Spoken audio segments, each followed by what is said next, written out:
അല്ല, പത്മകുമാർ ഇപ്പം പ്രതി അല്ലെങ്കിൽ പത്മകുമാർ ഇതിൻ്റെ അകത്തെല്ലാം കുറ്റവാളിയായി എന്നൊന്നും പറയാൻ പറ്റില്ല. ഇപ്പോൾ ഈ ഇവരുടെ SIT പരിശോധിക്കുന്നുണ്ടല്ലോ, ആ പരിശോധിച്ച ആ റിപ്പോർട്ട് വരട്ടെ.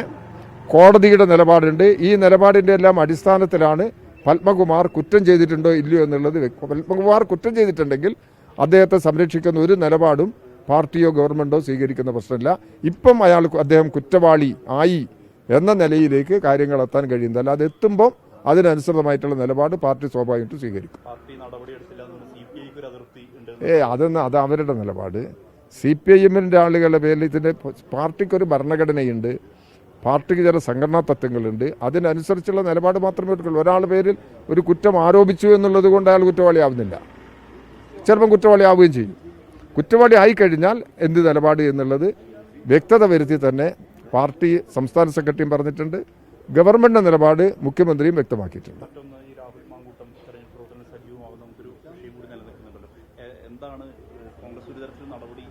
യഥാർത്ഥത്തിൽ കോൺഗ്രസ്സാണ് ആ പ്രശ്നത്തിൽ ഒരു വ്യക്തമായ നിലപാടെടുക്കേണ്ടത്.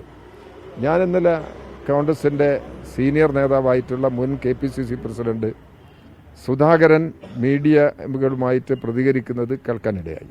അതിൽ അദ്ദേഹം പറഞ്ഞിരിക്കുന്നത് രാഹുൽ മാങ്കൂട്ടം ഒരു തെറ്റും ചെയ്തിട്ടില്ല. മീഡിയസ് തന്നെ ചിലർ പറഞ്ഞിട്ടുള്ളത് രാഹുൽ മാങ്കൂട്ടത്തിനോട് അദ്ദേഹം ടെലിഫോണിൽ വിവരം അന്വേഷിച്ചു. ഇത് ഇങ്ങനെ ഒരു ആരോപണമുണ്ടല്ലോ, അത് ശരിയാണോ എന്നുള്ളത് അന്വേഷിച്ചു. അദ്ദേഹം അത് നിഷേധിച്ചു. അതാണ് കോൺഗ്രസ്. പക്ഷേ ഈ പീഡനത്തിന് ഇരയാകേണ്ടി വന്നിട്ടുള്ള പെൺകുട്ടികളുണ്ട്, യുവതികളുണ്ട്, സ്ത്രീകളുണ്ട്. അവരോട് ആരോടെങ്കിലും മുൻ KPCC പ്രസിഡന്റ് അന്വേഷിച്ചോ? എന്താണ് അവർക്ക് പറയാനുള്ളത് കേട്ടോ? ഈ ആരോപണം ഉന്നയിച്ചിട്ടുള്ള സ്ത്രീകൾ അവർക്ക് പറയാനുള്ളത് എന്താണെന്ന് കേൾക്കാതെ എങ്ങനെയാണ് ഇത് ഏകപക്ഷീയമായിട്ട് ഇയാൾ കുറ്റവിമുക്തമാക്കി പ്രഖ്യാപിക്കാൻ കഴിയുക? പ്രതിപക്ഷ നേതാവ് പറഞ്ഞിരിക്കുന്നത് അദ്ദേഹത്തിൻ്റെ പേരിൽ നടപടിയെടുത്തു എന്നുള്ളതാണ്. നടപടിയെടുത്തത് കുറ്റം ചെയ്തിട്ടില്ലേ? KPCC പ്രസിഡന്റും പറയുന്നത് ഇദ്ദേഹത്തെ സസ്പെൻഡ് ചെയ്തിട്ടുണ്ട് എന്നാണ്. സസ്പെൻഡ് ചെയ്തത് ഈ കുറ്റത്തിൻ്റെ അടിസ്ഥാനത്തിലാണ്. സുധാകരൻ പറയുന്നത് ഒരു തെറ്റും ചെയ്തിട്ടില്ല, അയാൾ കോൺഗ്രസിൻ്റെ എല്ലാ വേദികളിലേക്കും വരണമെന്നാണ് സുധാകരൻ പറഞ്ഞത്. ഏതാണ് കോൺഗ്രസിൻ്റെ നിലപാട്? ഏതാണ് കോൺഗ്രസിൻ്റെ നിലപാട് എന്നുള്ളത് കോൺഗ്രസിൻ്റെ നേതൃത്വമാണ് വ്യക്തമാക്കേണ്ടത്. അതുകൊണ്ട് ഈ രാഹുൽ മാങ്കൂട്ടവുമായി ഉയർന്നു വന്നിട്ടുള്ള ഈ പുതിയ ചില പ്രശ്നങ്ങളുണ്ട്. ആ പ്രശ്നങ്ങളെക്കുറിച്ചും ഇപ്പോഴെടുത്ത നിലപാടിനെക്കുറിച്ചും കോൺഗ്രസിൻ്റെ നേതാക്കന്മാർ തന്നെ വ്യത്യസ്തമായ പ്രതികരണം പ്രകടിപ്പിച്ച നിലയ്ക്ക് എന്താണ് ഈ കാര്യത്തിലുള്ള കോൺഗ്രസിൻ്റെ നിലപാട് എന്നുള്ളത് കോൺഗ്രസിൻ്റെ നേതൃത്വമാണ് വ്യക്തമാക്കേണ്ടത്. അയ്യപ്പൻ്റെ ഒരു തരി സ്വർണവും അത് വിശ്വാസികളുടെ കൂടി പ്രശ്നമാണ്, നഷ്ടപ്പെടാൻ അനുവദിക്കരുത് എന്നുള്ളതാണ് CPIMൻ്റെ നിലപാട്, ഇടതുപക്ഷ ജനാധിപത്യത്തിൻ്റെ നിലപാട്, ഗവൺമെൻറ്റിൻ്റെ നിലപാട്. ഇതാണ്. അത് ആ നിലയിൽ തന്നെ വ്യക്തമാക്കപ്പെട്ടിട്ടുണ്ട്.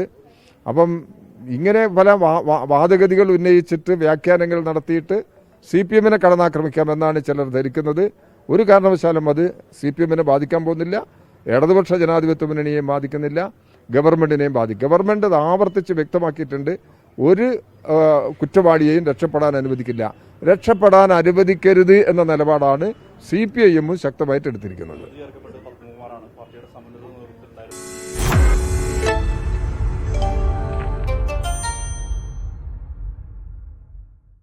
ലോകത്തെവിടെയായാലും ഏത് സമയത്തും 24 വാർത്തകളും ഓഗ്മെന്റഡ് റിയാലിറ്റി പാക്കേജുകളും എക്സ്പ്ലെയിനറുകളും വിശദമായി കാണാൻ ഞങ്ങളുടെ YouTube ചാനൽ നിങ്ങൾക്ക് സബ്സ്ക്രൈബ് ചെയ്യാം.